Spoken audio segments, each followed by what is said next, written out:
flipped, banged back into the road, like, and the car was basically upside down. I came out the car with like my hand basically like it's severed. If I had died, like life would have went on because it does. It has to. It has to. You know what I mean? So could I say that I had lived the life that I wanted to live?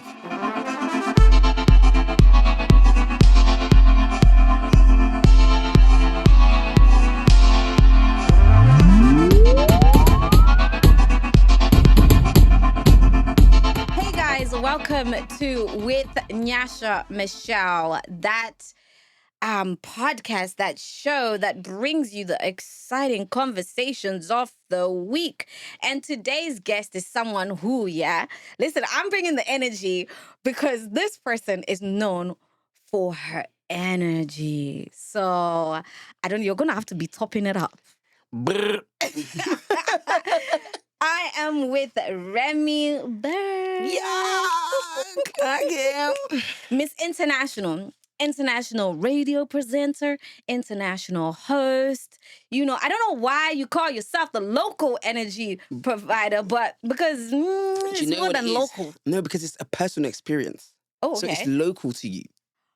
Do you get what I'm saying? I don't look at you. The way we're looking at it is like, are you not on a grand level? Are you not on a... But every time you experience, like I guess, my energy, when I'm hosting specifically, you get to feel it as a one-to-one, as a personal situation. That's why I say your local energy provider. Like, I'm near you. You get what I'm saying? But when you look at it on a grand scale, by God's grace, it's international, and it's, national and all of this stuff. But yeah, man. But I know what I mean when I say you're local. So when people try to get me to change it and stuff, I know what I mean. You know what? The math is mathing. It's mathing. Because I was just like, okay, local, because the way I'm just looking at this girl and what she's done, I'm like, there's nothing local there.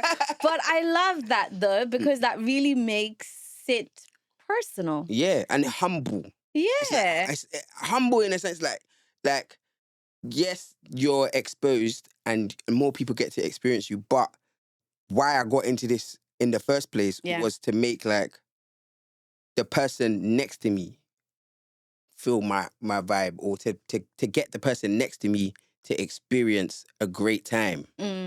Like, or just bring the best out of them at that time. Do you get what I'm saying? So that's where that comes from. So, and you do that very well. Oh, thank you. You do it very well. I mean, and you get paid to do it by the grace of God. Which honestly is so cool. So if you guys want to be doing that, take tip. Make sure you got a pen and paper, right? And take down some notes.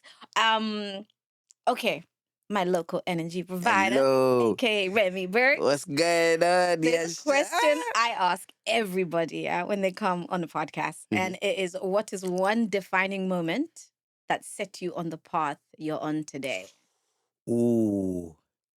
It would have to be 2014. February the 16th. Wow, we know the date and all. At 1:30 p.m. The time too? Yeah. Okay. That was the moment I decided it's time to live for myself. So I had a very bad car accident. And that accident shifted the course of my life. And that's why I'm here, where I am today. That's the... Wow. So for me. I love the fact that, the lines are synerging, because I was going to ask you about that, because I heard your conversation with Burner.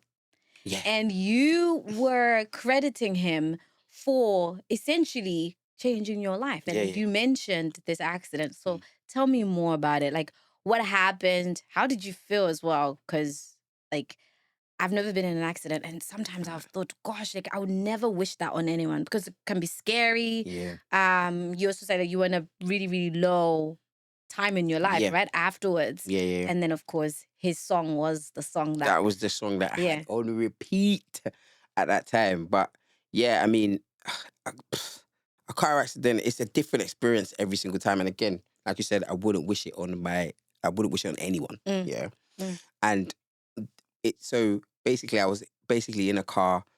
We were in the outside lane. like, and the tire just burst. Like, it was just a burst tire. Jeez. And fast forward, the car flipped, banged back into the road, like, and the car was basically upside down. And I came out of it.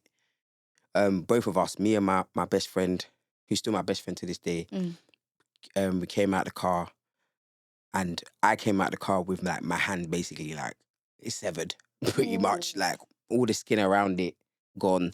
And yeah, like fast forward to the time of recovery, it was just a dark time because that was the first time like I was experiencing life from the outside lane. Like I was like looking at life just pass me by because I had to recover. I was in recovery. So I was just looking at life pass me by and I was like, wow, like if I had died, yeah, like life would have went on. Because it does. It has to. It has to. You know what I mean? So like, you know, like my parents would have still had to go to work to pay for the rent. Do you know what I mean? My brothers would have still had to go to school. Like, and this is not that I wanted it to stop because I was injured, but it was just a reality check for me. Yeah. You know? And I saw how my brothers and my mom and my dad and everyone was caring for me. And I was just like, wow, like, could I say that I had lived the life that I wanted to live? And I couldn't say that. I couldn't say that I was living that. So that just changed the course of my life because you know, you have your friends, you have and then you realize that is this person really my friend? Do you know what I mean? Like, you know, what I considered friendship at that time, I had to change it. I had to change my view of friendship at that time. What is it that made you realize, maybe my prerequisites or my parameters for what a friendship is, I got to change it?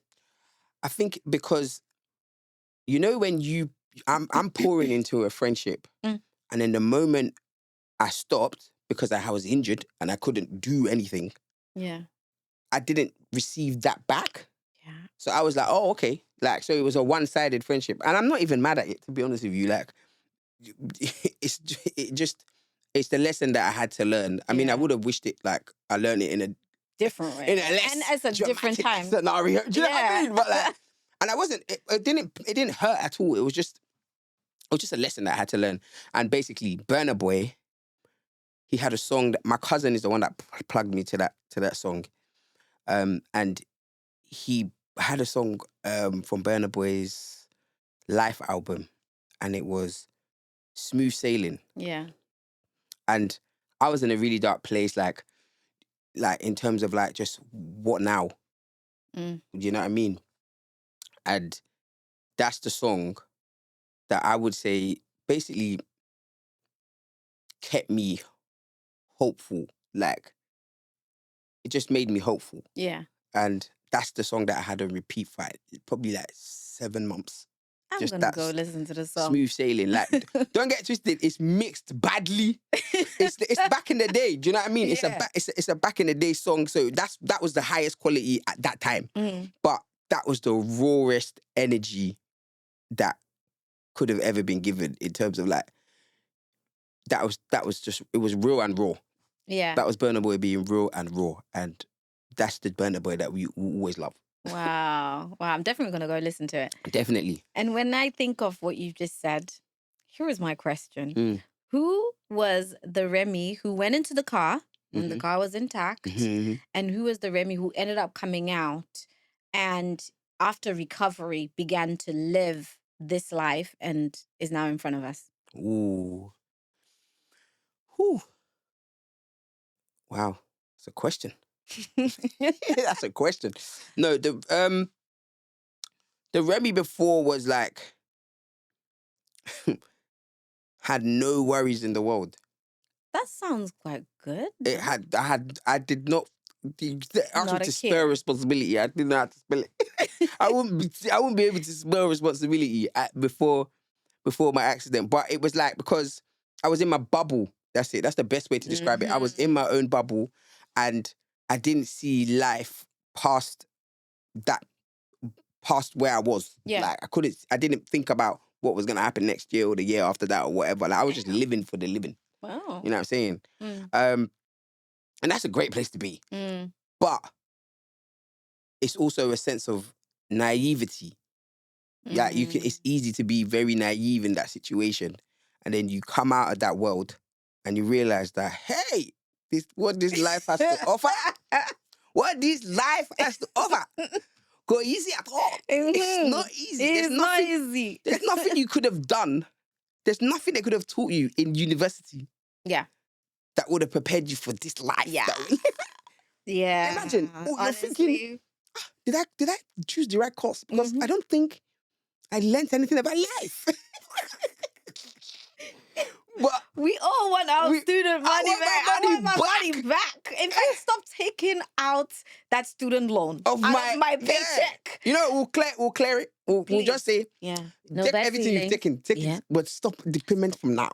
It's too much. It's just a constant reminder that I went to uni. What did you study? I actually studied sociology and politics, joint honours. Wow. Okay. We're joining your parents must have been like, yes, our daughter. No, really, I was really interested in politics at that time. So, and our society as a whole. Yeah.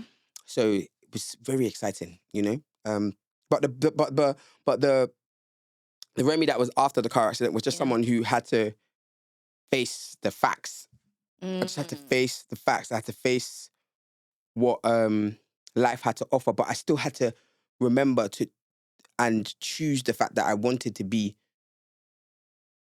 a good person. Like I wanted to be like offer like despite what happened to me, despite I wasn't angry.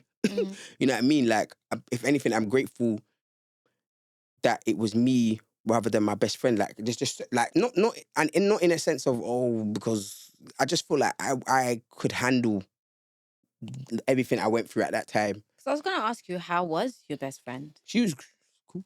She was okay. Yeah, she had back pains, and I think she had back pains, but yeah, she was cool. She was like if compare the injuries, I probably came out worse. You get what I'm saying? Because you said you almost lost your arm. Yeah, like this is my arm here. Wow.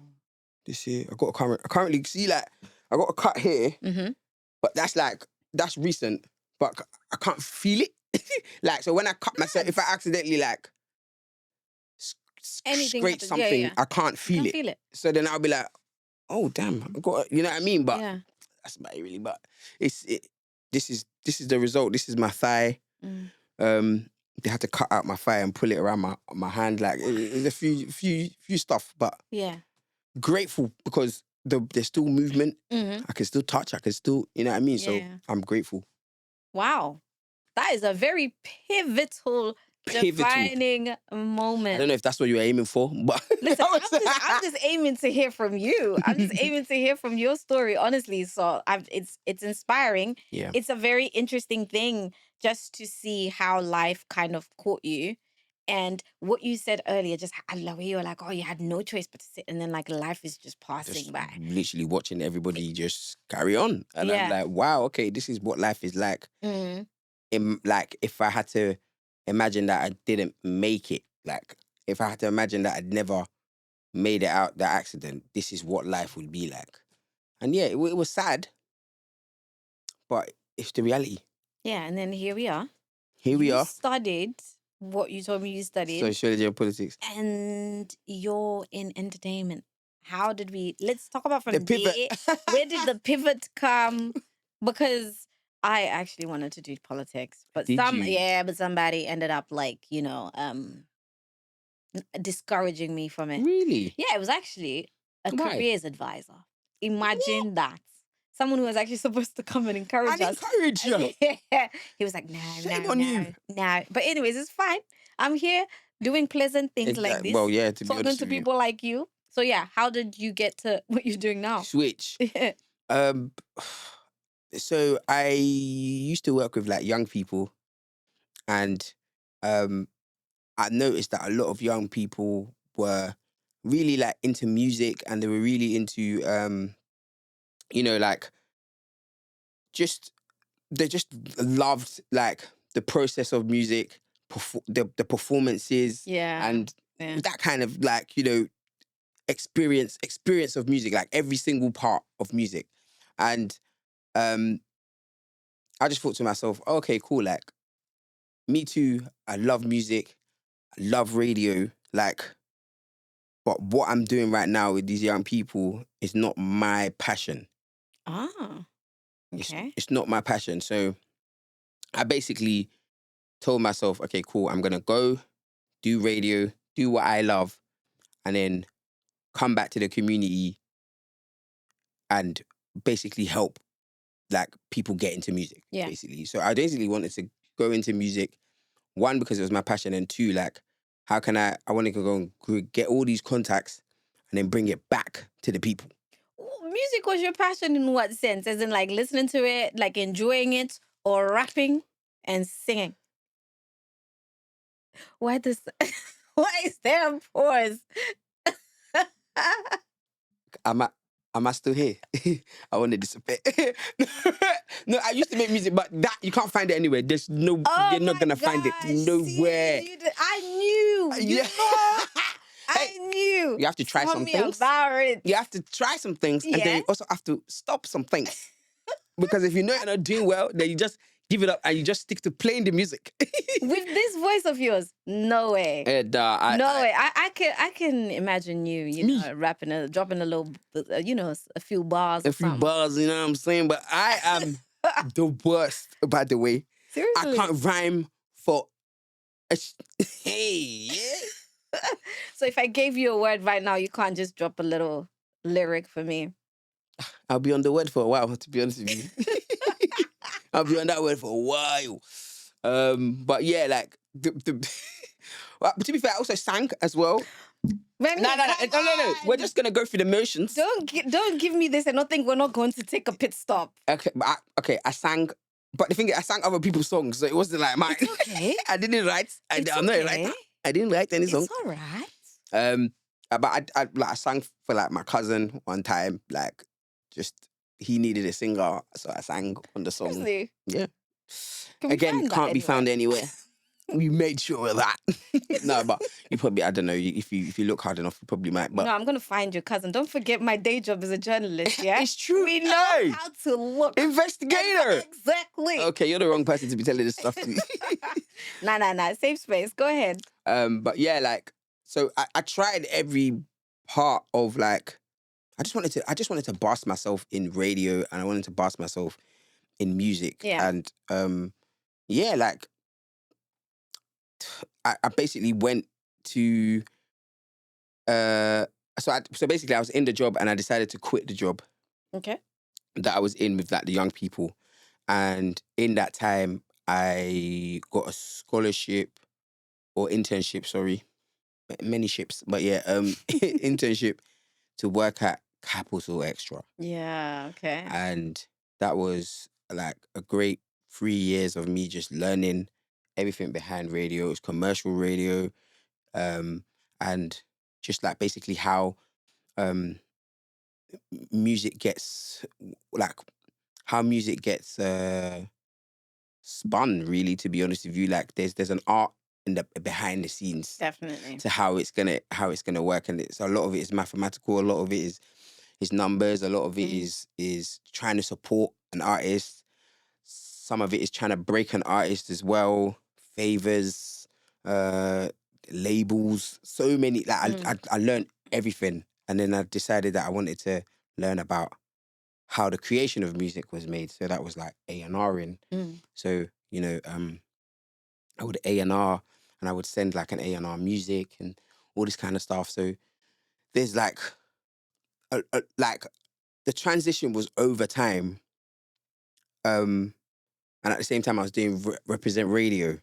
Okay, so because I thought it was after, but at the same time you were doing that. I was doing Represent Radio and Capital Extra at the same time. So I was doing the internship and then doing Represent Radio. And then I decided to go to back to uni, and get a master's in radio. Oh. So even me, sometimes I forget that I have the master's, to be honest with you. So do I. It only reminds me when I see it come out of my paycheck. But that's postgrad. That's postgrad as well. You're paying for 2 babes. Oh, babes. Yeah. Someone can turn around and say Nyasha's really sour about it. I am. Nah, it's a lot. Like legit. Like when I look at that. But anyways, we won't talk about that right now. Carry on. Yeah. So I did all of those 3 at the same time, and wow.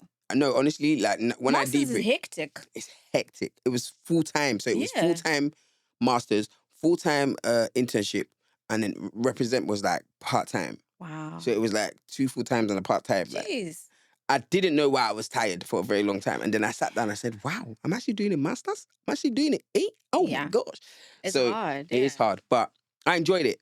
I had the best time. I learned from some great people, and I met like the amazing Yinka Bikini. And yeah, like that's still the bestie to today. Like, so yeah, like there's a lot went into the to transition to get into where I am right now. Yeah. And then obviously BBC Radio and Extra called during lockdown, and my life ever since has been BBC Radio 1 Extra in terms of like radio. That was quite big, you know. I'm so grateful. Literally, because of course we work in the same building at BBC, but you guys are the elite. Let me tell you guys. Let me say my piece. Let me say my piece. Our past doesn't even work in their areas. How are we there like when our past doesn't work? Does not work in your area. That's to protect you. That's to protect you. Listen, I think it's to protect y'all, but to protect you guys from us. Because so in the BBC building, the elites, the celebs, are on the top floor. In fact, it's giving Hollywood movie. No, because the most serious people are actually on. In fact, we don't even need to say the floors. No. But like, they're not on our floor. Like we are just radio. They just put us up there. Do you know what I mean? Like, do you know how many times I've been sitting there? Lunch, the free areas I can get into. This is me calling it free, but the open areas I can get into. And then the other day, this guy came up to me. He's like, excuse me, do you have a pass that can go there? I was like, sorry, mate, we're both in the same boat. I was like, sorry. Hey. And then he just goes, oh. And then I was like, don't worry, someone will let you in at some stage. Just stand there. It's okay. One of us will come through soon. But, man. I'm not going to lie. I literally forgot what my point was. But, right, let me go. I've got it now. Yeah. I was just going to say that, like, when you came over to BBC, even though I'm not in that world, I'm not in the radio world, it was a big thing. You know, and a lot of it was just in terms of like who you are, and that name, the energy provider and stuff like that. So, how did you feel when that opportunity came knocking? Honestly, like I remember that meeting. It was with like the heads of BBC, and like I was silent for the whole thing. Like seriously? They were like, "Are you happy? Are you not gonna take it?" I was like, I don't even know what to say. I was like, no, I'm happy, but like, I'm speechless. Do you know what I mean? But I feel like it was so. I was so grateful for that opportunity because, you know, like your parents' prayers are like, they do wonders. Yeah. Like your parents' prayers, they do wonders because. Whilst I was like, at the end of I saw myself as having the foot in the door at Capital Extra because that's where I was at the time. Yeah.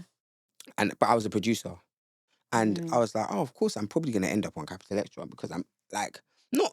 I didn't think that, but like, I thought like there's more possibility. Yeah, it makes sense though, because you were already there. Yeah, to an extent, sense. But even like, I wasn't even thinking about that. Okay. I wasn't thinking about. I wasn't thinking about being a presenter there at that time. But it's like my parents were praying, like, and I ended up at BBC Radio 1 Extra. So I was just a bit like, what's happening? You know what I mean? I was a bit like, what's happening? And then, I think COVID was a time when people were losing their jobs, or COVID was a time when people were swapping, seeking, doing different things. And I was just like, and I've been offered a job. Like, I was just a bit like, what's happening? You know, so it was very, very humbling, very, very grateful to God. And I just had no words to describe what was happening. So I just had to give it to God, to be honest with you. Yeah. It's literally God. And you're Nigerian, right? Mm-hmm. So please tell me, how did your parents react when you told them, hey, I've got a job at BBC? Hey, yeah? Ha! Hey, my mum. Yeah. My dad's a lot calmer. So my dad was like, well done. Yeah, well done. That's my daughter. You know what I mean? But my mum. Yeah. Hey! She called every Tom, Dick and Harry. Literally. Yeah. She was like, our prayers have been answered. Our prayers have been answered. Don't be alone. Like, she was just saying things, and I was like, well, I'm just going to let her, because at the end of the day, they prayed for times like this. Yeah, it's their win. Yeah, so, like, she was just being a truly African mum, like, to be honest with you. And yeah, she just, my mum is my biggest fan. Like, she listens to my shows. She tells me what I said, and she'll be like, oh, why did you tell them that I've done this? Or like, she'll be like, you keep telling them about me, like, you know what I mean? So my mum is my biggest fan, and she's like, every little thing, she'll send it to her friends and be like, oh, listen in, or if she goes to her office, she'll be like, turn it to BBC One Extra, my daughter's on, like, you know what I mean? So yeah, shout out Mumsy, man. Oh, shout out to her. You know, like my mom, she tells everyone what I do. Because your parents are living for you. Mate. They're living for you, mate. Living for you, mate. I got somewhere the other day, literally very recent. And then someone, and my mom is just like, this is my daughter. She works for BBC. I said, Mom, like, please. And like, literally, like, everywhere. Oh, my daughter works for BBC. I'm just like, Mom, please just, can I live? No, I'm not telling them. I'm like, you literally just said the words, you know? But I can't be mad at them. I can't be mad. My dad is like your dad. That man. Just calm. Like, yeah, well done. You know? But my mom, you know, and I'm just like, oh, you know what? It's fine. It's fine. As long as the people you're telling me do not follow me home, it's fine. It's okay. It's okay. All right. So now you are, of course, hitting it. I don't even know what word to, killing it rather, right? In BBC, a lot of people have come to talk to you. Jackie Chan. Hey. Of course, we spoke about, Burna Boy. Burna, Summer Walker, Will Smith, everybody I can't even mention. And just hearing those conversations and the connections that you have with them is really cool. What is it like being the person that a lot of these, like, A-listers, people who are distinguished, people who have done something in whatever it is that they do, music, creativity, whatever. What's it like when you're like in front of them and they're talking to you? They're waiting for you to ask them the questions. Yo, I'm as nervous as really? the next person. Yeah, you said that when you were talking to Jessie J. Yeah, I get nervous. Like, I'm nervous. I was like, I'm nervous to speak to you. I'll be honest with you, because Jessie J is goated. Nah, like, she is. Her story, Jessie J's story is, go and study it. Go and there's so many gems and so many lessons. And she's a comedian, so a lot of it is masked behind humor, but you have to listen intently to understand her point and her outlook on life and the things that she's done. Like, she went to like Japan and went to go and enter like a competition in Japan, knowing that she was Jessie J. And everyone was like, why are you entering a competition in Japan? Like, you're Jessie J. Yeah. Like, wow. But she went to go and explore. She went to go and learn, and she went to that though. And that was not what people who were in her caliber were doing at that time. But she wanted to do it for herself, and she won it. She ended up winning it. So if she had listened to other people, she would have, do you know what I mean? And then she gained so many fans in that region, like in the Asian community. Like, so I'm just like, she's won. Like, and till this day, her voice is still amazing. It's still amazing. Like, Jessie J, I remember, like, when I first discovered her, I was like, who is this girl? And she'd be, the range. I can't even do half of it. You know what I mean? Sorry, sorry. Hey, don't laugh there. So I shouldn't have tried, but no, you should. It's okay. But no, she's goated, and I get nervous in front of these people because I care. Yeah. And that's the most important thing, you know, because you care about that conversation. And you're also, it doesn't come across to me when you talk to them, it doesn't come across to me like you're like, okay, you are this person. You just have a conversation with the individual. Like you're not like, oh, you are this star. Rather, you're having a conversation, an individual, and then there's this connection that you have with them, the jokes and whatever. When Will Smith was talking to you, I was like, this man is like, okay, sorry, Will, if you're watching this, but like, I was like, when you're talking to him, it's like he's the regular guy. You're like the, but you know, I feel like that's the these people that we see as celebrities are human. And my whole, my goal in life and just in general is just to humanize people. Yeah. Like, same way some people may have had like, I don't know, like a scandal or whatever. And I'm just like, they're human. Like, they have feelings. So I want people to be able to look at our conversations as like, that is a human being who happens to be this celebrity. Yeah. Do you get what I mean? Like, it's just, you're human first. Yeah. So it's like, let's cut out all the, you know, and let's speak to the heart. Yeah. And the fact That's what I try to do anyway. They're like really successful people, I imagine that they get a lot of that anyways. And it's refreshing when they have someone who's just like, let's just have a chat. Yeah, you know? What was it like talking to Jackie Chan? That's my uncle. And that's everybody's uncle. I was about to say, take me with you. Yeah, that's everybody's uncle. Favorite uncle, by the way. Definitely. He was such a lamb. Like, and a lamb, like, he was just so cute. Oh, like, he had gems. He was speaking about, you know, like, him wanting to do other roles apart from, like, Jackie Chan, because he does his own stunts. He's like, I'm tired.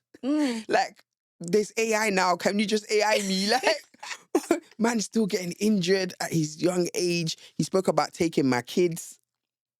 Like, if I have kids, he will take them and he will take in their like early years, and he'll be like, I'll nurture them, I'll train them, don't worry. I said, Mr. Miyagi. I said, I'm gonna take you up on that offer. You wait there. It's coming. I'm going to plop like, one of mine there. I'll pop one of mine there. Just, you know. Like, you know, like it was lovely speaking to him, and it was definitely a bucket list moment, and he was so lovely, so nice. Oh, that is, I love, when I saw that you spoke to Jackie, I was like, damn, like he is, I mean, we've all grown up like watching him. And one of the videos I find the funniest is I do not remember where I watched this, but there is a compilation of Jackie being hurt on shoots. And it's the funniest thing. Like, you know, he'll be like trying to do that. And, and I'm just like, how does this man do it? But before we started talking about looking for a husband. Yeah. So you had a conversation with Ray. Yeah. She has a song called Where Is My Husband? And you had an opinion about that. Tell me, continue on your conversation, because... So, like, just to clarify, I'm not looking for a husband. Yeah. But, like, the whole point of this is, like, we need to attack the husband rhetoric. Okay. From Ray's perspective. Okay. Instead of waiting for your aunties to question you, like, where is your husband? You now need to start telling the world, where is my husband? Because I need you, if you do it from that angle, then you can now answer your aunties like, me too, I want to know where my husband is. Same here. Me too. I want to know. So I feel like Ray, she hit the nail on the head with that angle. Where is my husband? And then her grandma in the song said, your husband is coming. Amen. Amen. You know what I mean? Take it from that angle. Don't let your aunties come and shame you by asking you, where's your husband? You tell them, where is my husband? You get what I'm saying? And I like it. I respect it. We're in this together. You get what I'm saying? Like, when your auntie asks you, you tell her, auntie, where is my husband? For real, I don't know where my husband is. I'm looking. I'm looking. Same question you're asking me. I'm looking. Let's look Yeah, together. let's look together. It makes me think of like one time, my grandma, God rest her soul. My grandmother called me one time out of the blue. This woman used to do this, like randomly. She called me. And it wasn't just her on the phone. It was her, my aunt, her cousin, She'll the best gather friend, the lot. everybody. And they're like, Nyasha, when are you getting married? Hey. And I'm just like, with all of them on the call. Yeah. Them people used to do that. Like one time I was at Afro Nation the first year. Because we met at Afro Nation, right? She said, I'm giving you an upper hand here. I'm giving you a leg. I'm giving you an agenda. Where is your husband? And I was just like, but I didn't know what to say because I'm like, guys, this is so random. Yeah. And actually, my grandmother at some stage was like, oh, okay. Maybe just have a child, because at least you have something. I was like, no, she was concerned. Like legit, like Ngogo is grammar in my language, Yeah. in Shona, yeah. I had to get into the Shona, bruh, because I was like, you, the godly woman, you're now telling me, but it's like the concern. Yeah. I was like, y'all worry about yourselves, Mm-hmm. okay? Worry about your daughters and their husbands, and I'm gonna worry about myself. Like, because I cannot, like, that is, it's too, the pressure sometimes. It's a lot sometimes. Yeah, it's a lot. But then actually, I'm grateful for like my Zimbabwean family. Okay, why? Because they don't put too much pressure. Like Zim people were kind of chilled people, we love braai, love to drink and to dance and the amapiano, whatever, sungura music, all of that stuff. We're really kind of chilled people, so we're not really like that. But Nigerians, on the other hand, Tell us. like the people be going for it. So what is it like for you as a Nigerian? What are the things that are distinctly your?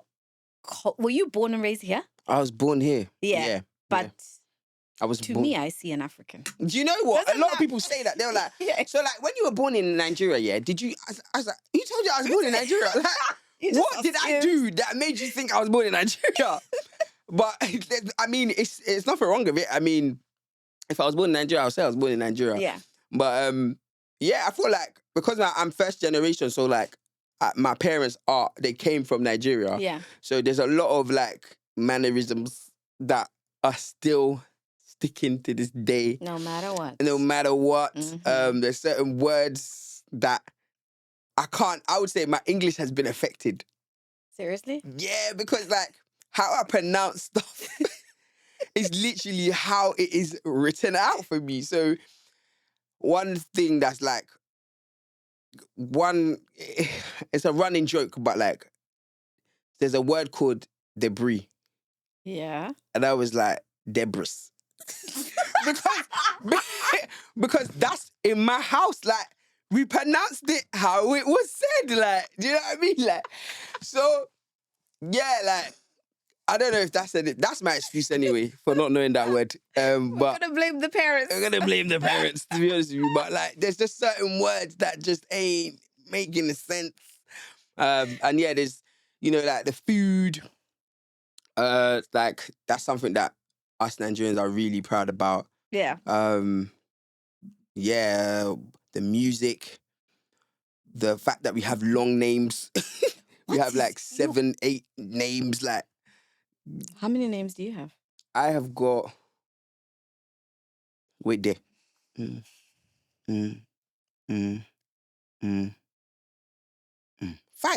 That's fair. That's a calm amount. Are you okay? I got 5 names. Do you want to tell us what they are? Not really. Yeah.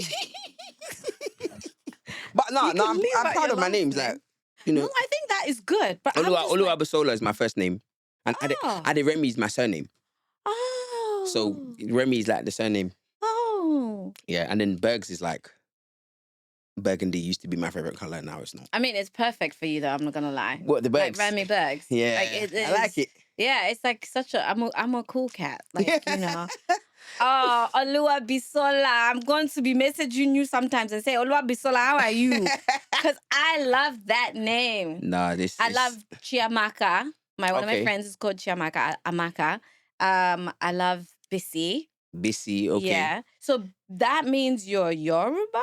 I'm Yoruba, yeah. So Bisi is Bisi Busola. No. So I'm Busola. Oh, and okay. Bisi is B-I, so B-U. Oh, so Oluwa Busola, yeah. What does that mean?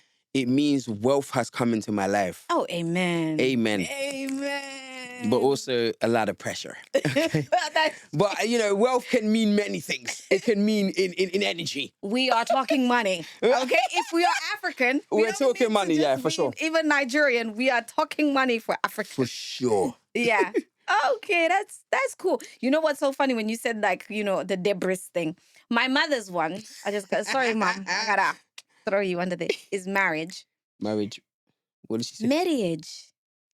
Do you know when I was a teenager? Marriage. So there's an age. She would be talking about, and I'll be like, Mom, it's marriage, and don't correct me. And she keeps talking, and she's not. I thought as a kid, legit, I thought my mom was gonna grow out of her Africanness. She never has. You know what? And I'm actually grateful that they haven't, because to this day it will forever be hilarious.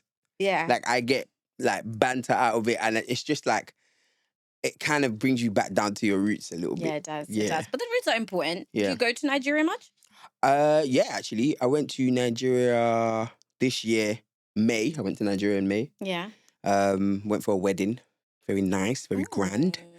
I went in November the year before that. Yeah, once a year, once every 2 years. Yeah, yeah. The time towards Dirty December is a really good time. I don't know how people survive that. Nah, when I went in May, there was no traffic whatsoever, and even if there was traffic, it was very little traffic.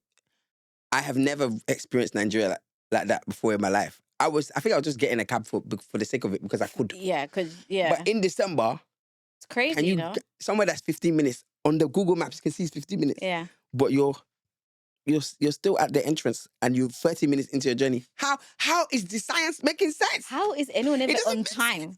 You're not on time. Can you ever be on time? You have to give, arrive between 3 and 4. We give you an hour. Yeah, man, it's terrible. But there's so many different dynamics to you. As a person who's like so energetic, your job, you make people feel good whilst they're listening to you, whilst they're talking to you, etc. And I want to explore the God part. I watched an interview with you where you said that, you spoke about God being your helper, but also in the same conversation, you were talking about therapy and the importance of therapy. Yep. Tell me about those two, and how they also, there's a synergy there as well for you. Yeah. I mean,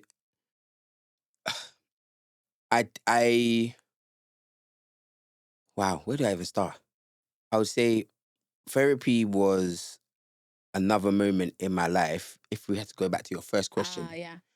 Another pivotal moment in my life, because I guess there's that stigma, or maybe the stigma is it's a personal stigma to me, but there's the stigma that, if you go to therapy, then you don't believe that God can help you. Do you get what I'm saying? Yeah. And as I was going through therapy, the answer now became, no, God put these people in your life, or God's put these kind of people on earth to help people. Yeah. Because that's what he does. He produces yeah. He produced doctors. He produced scientists. He produced, do you know what I mean? He produced so many different jobs to help us on earth, right? So that's kind of how I had to look at the therapist. Okay, God has produced this person to help me, or to help you, or to help other people. But it was really a in church that got me to actually I'm locked into therapy. Really? Yeah, because I was looking for a new church. I didn't even know I was looking for a new church, but I was just like, oh, what church did you go to? All right, send me the link. Yeah. What church did you go to? Send me the link. And I was just trying it every Sunday. And then there was this particular one where he said the first sermon of ever that I'd heard of him was, he was like, oh, we believe in therapy in this church. And I said, oh, I'm in the right place. Thank you. I'm in the right place. Thank you very much. Yeah. And and he brought a therapist in to preach, and I was like, okay, this is this is a therapist that believes in God. Okay, now I'm looking at it from that angle, like, you know, like, so. And at that time, I was in therapy, so I was just trying to make sense of. Because to me, that I probably would have thought that, oh, okay, that's a part of me that I'm gonna hide. But as soon as he said it, I was like, okay, so I'm calm. Like, I can just say I go to therapy. Like, do you know what I mean? Like,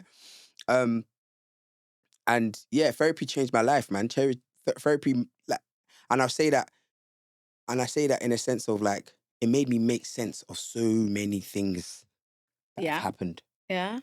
It just made me make sense of like everything that was bothering me. Do you know what I'm saying? It just made me make sense of it. There was no anger. There was no there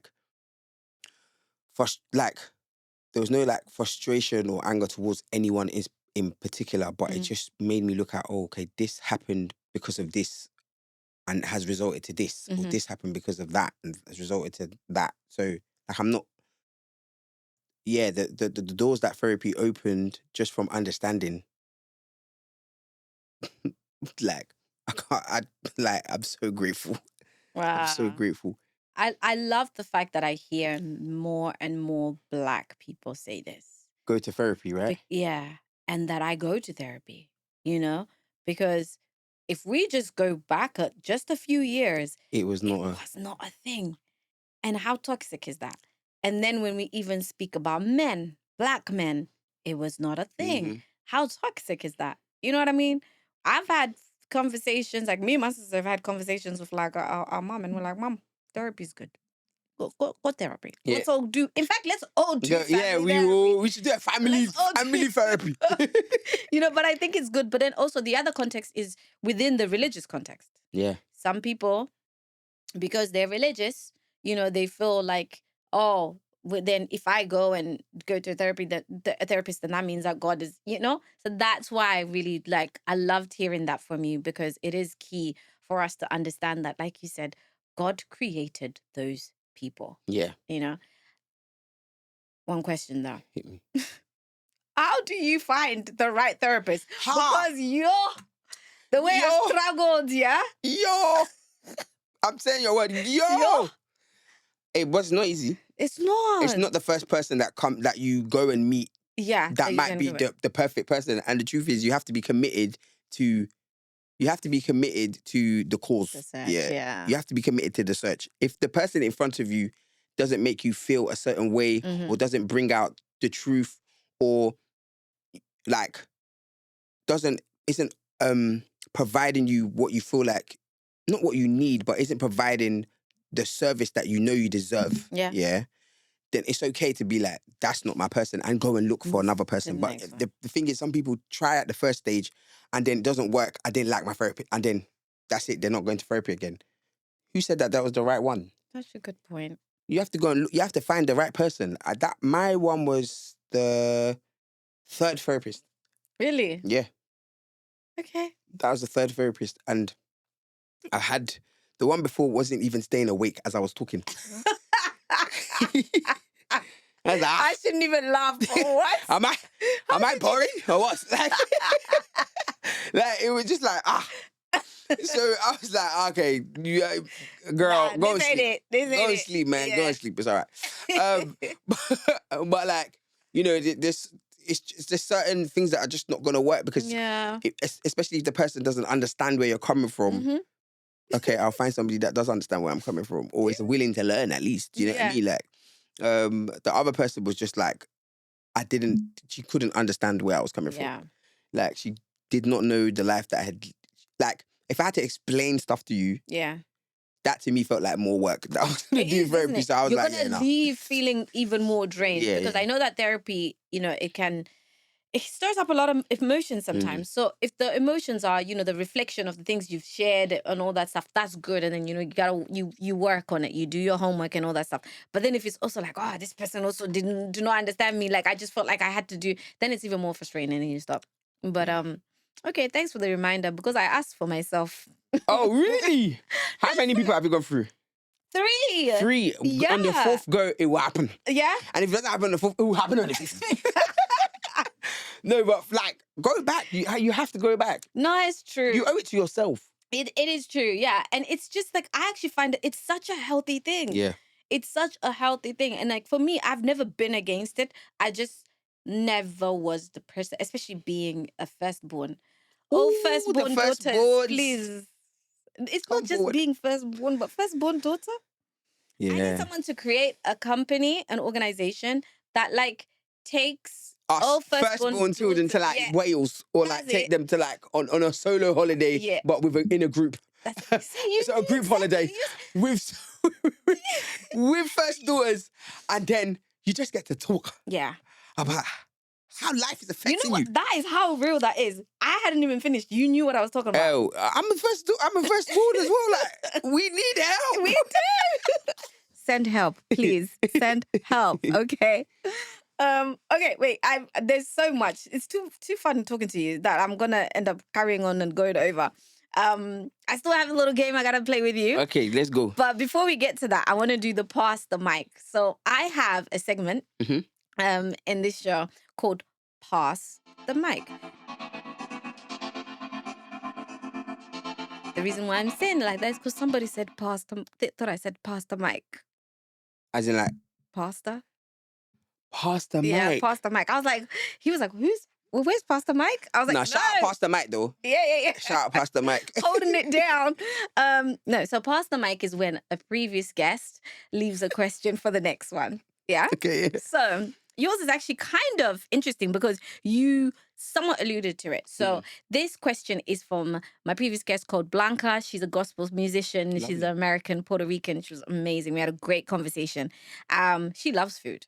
Okay. And she said, what food item or plate has a deep-rooted connection in who you are?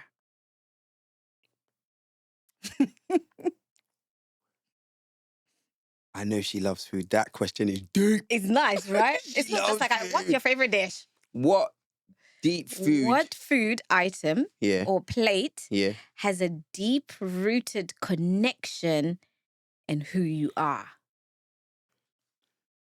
Ooh. I would say in who I am. Wow. I would say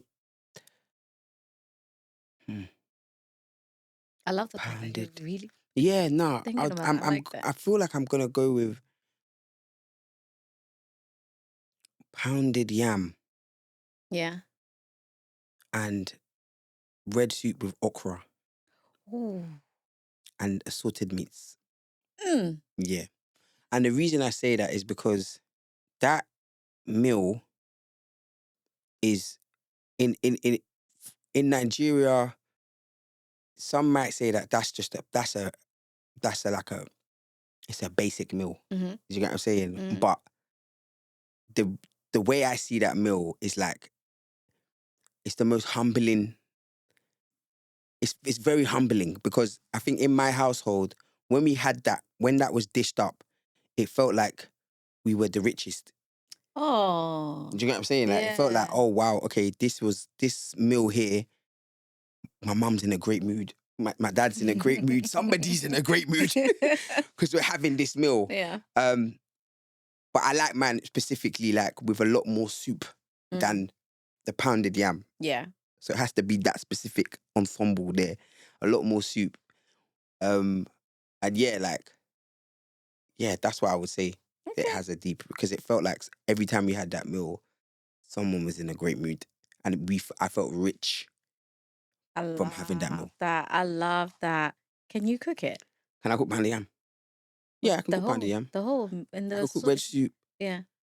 The okra I might struggle a little bit. The okra I might. Come to me, I'll show you. Yeah. I'll show you. Yeah, we yeah. My I'm going to answer this one because most times I tried not to answer the questions. No, answer it. I want to know yours. Really interesting questions. Mine is sadza. Sadza is like pounded yam. Okay, essentially. lovely. Of course, we're eating it with our hands. Yeah. Don't know knife and fork out here. Yeah, sadza with okra, but this is the okra that you draw.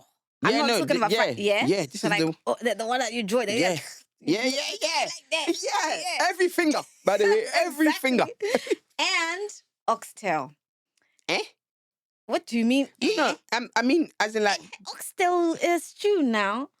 eh? Yeah. I've always associated oxtail with Jamaicans. I know. Zims. You love oxtail like that? Zimbabweans love meat. Oxtail is a thing. Like Really? we love oxtail.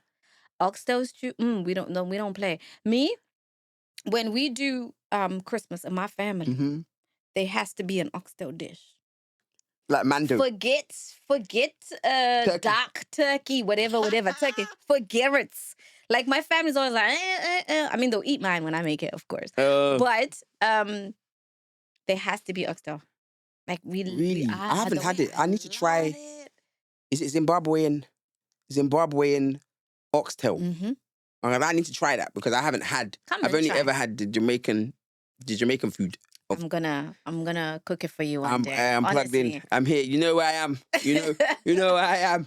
we honestly like if I could carry on talking about that food. Yeah, so that's mine. That, and I guess it's down to family. Yeah. As well.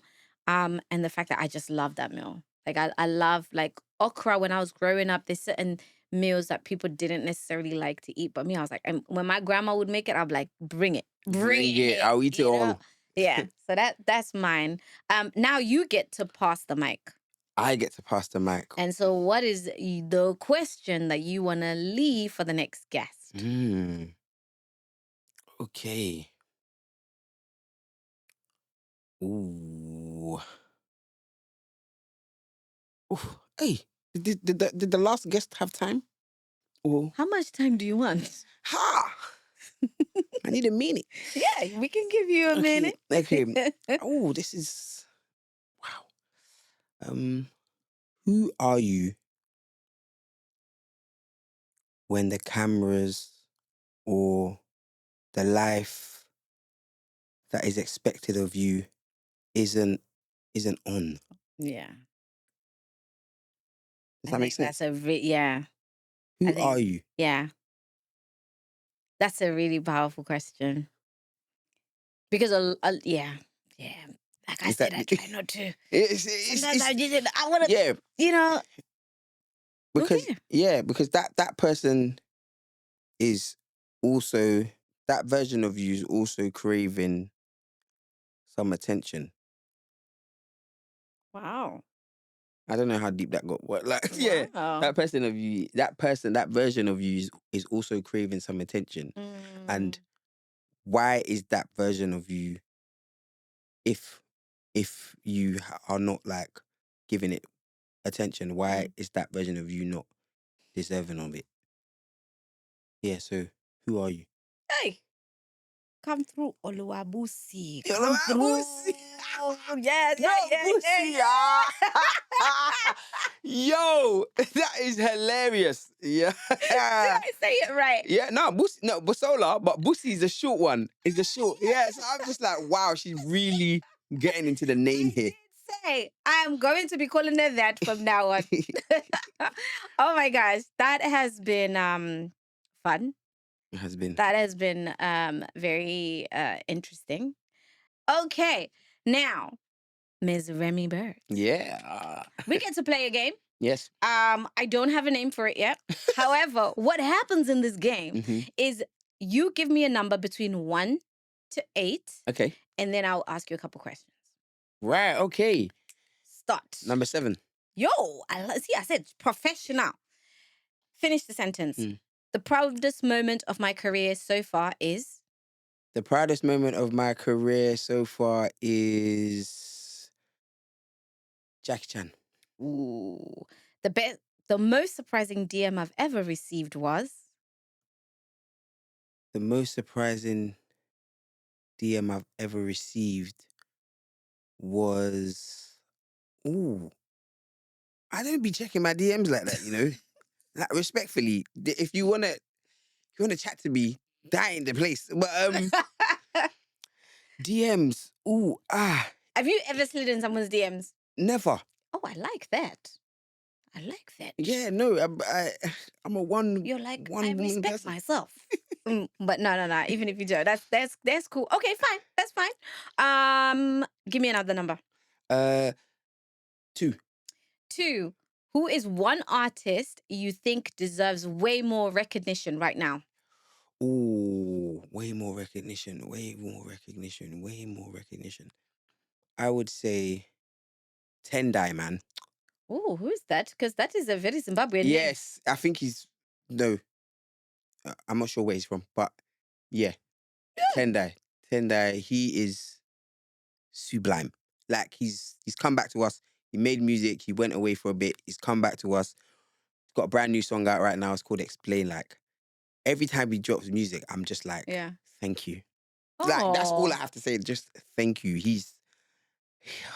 I feel like he's a leader. Mm. I don't know if he knows it, but he's a leader, and I just need him to lead us. Wow. Well, Tendai, if you are watching, you are a leader. Please lead us, as Remi Burgz says. Another number. 4. Okay, number 4. Red flag or green flag? Now, we're going to give you 2 flags. Hey! Red or green. Hey! And all you got to do is tell me whether you think. But then, so now, don't forget that we are also an audio podcast, which means that some people are not going to see you. So if you say red or if it's a red or green, say red. Say red or green, yeah, okay. Are you ready? Okay. People recording the whole night instead of dancing. Red flag. Red flag. Red flag. You're doing too much. Yeah? Like, live in the moment. Do you get what I mean? Like, Yeah. and also, you're blocking someone. I guarantee you're blocking someone. You're blocking someone's vision here. Okay? That's so true. Get the content and out the cameras. Get the cameras. DJs playing the same track multiple times in one night. Red flag. Okay. Because it shows me that you don't listen. It shows me that you haven't listened. It shows me that you turned up late. It showed me that you haven't read the dance floor. You don't know what needs to be played. So yeah, and it's lazy. Yeah. So I would say that's a red flag. Artists dropping sped up versions of songs.